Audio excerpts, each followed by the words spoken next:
It's the Aubrey Show with our special guest star, Goosebumps. Whoa. Hello, guys, and welcome back to the Aubrey Show, the only show where we've completely dropped the pretenses of the mics doing anything at all. I'm just wearing a headset for this episode because it's easier. So I was planning on talking about um aspd representation. But that is far too important of an issue for the amount of energy I have today. So what we are doing is we're going to talk about the other thing that I have been thinking about a lot recently, and by recently I mean today. When I watched 3 hours of Goosebumps related content.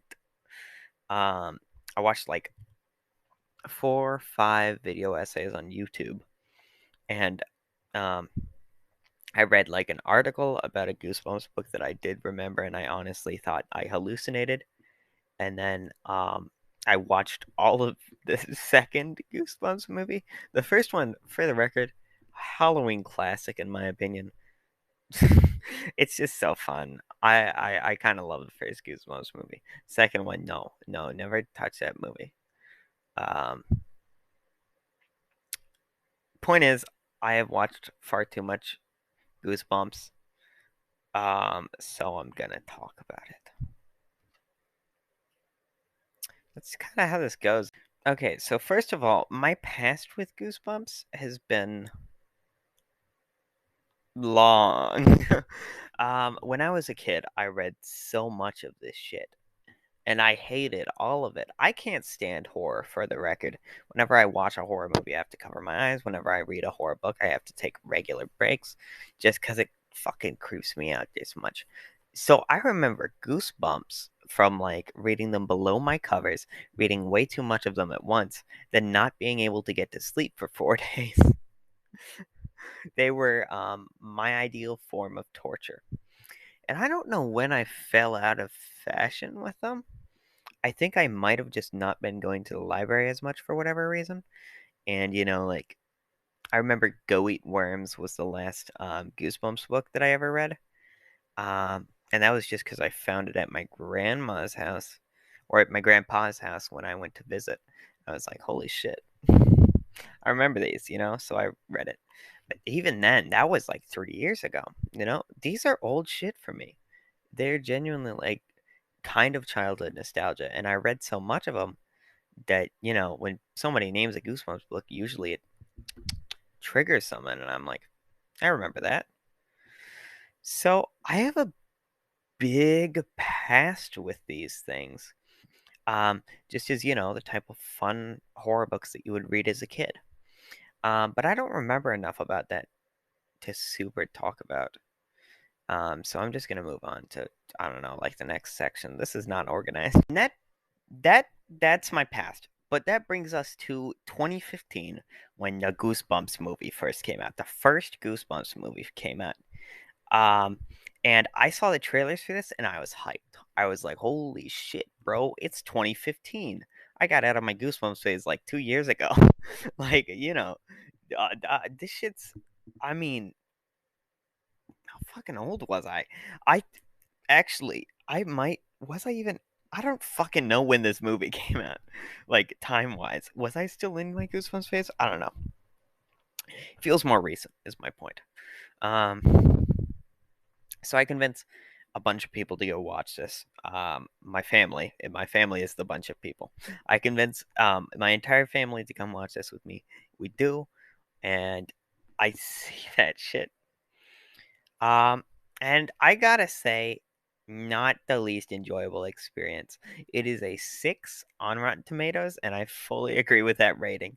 It is one of the most fun Halloween movies ever, competing with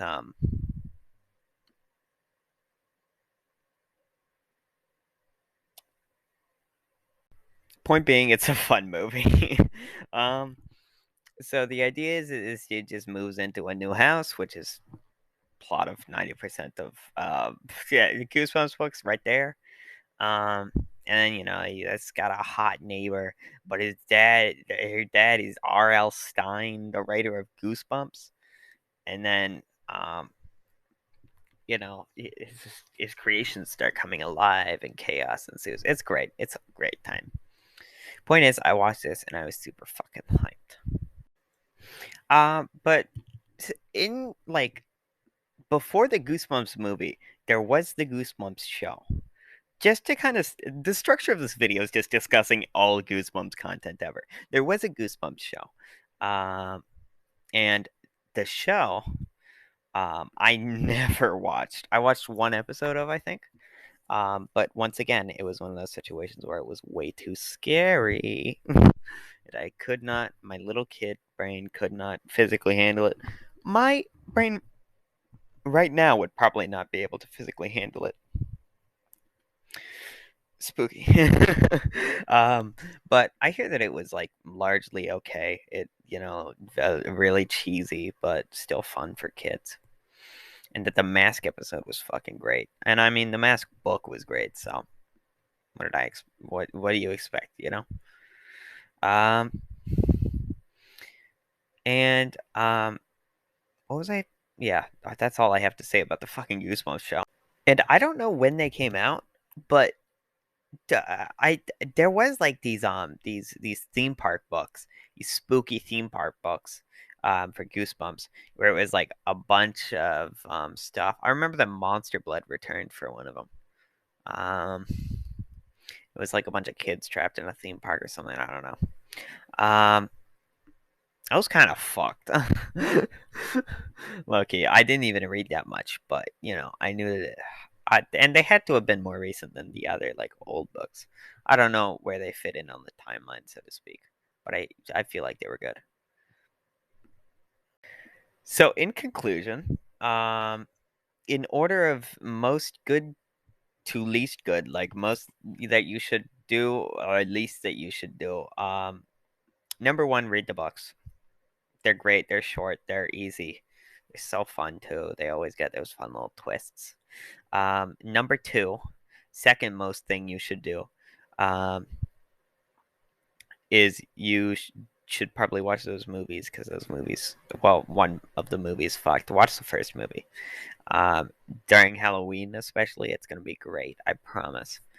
Um, Number three, the third thing that you should do is probably watch the Goosebumps show. I never watched it, but you might get something out of it. And number four is watch the second Goosebumps movie because that shit sucked. And I just watched it, so I would know.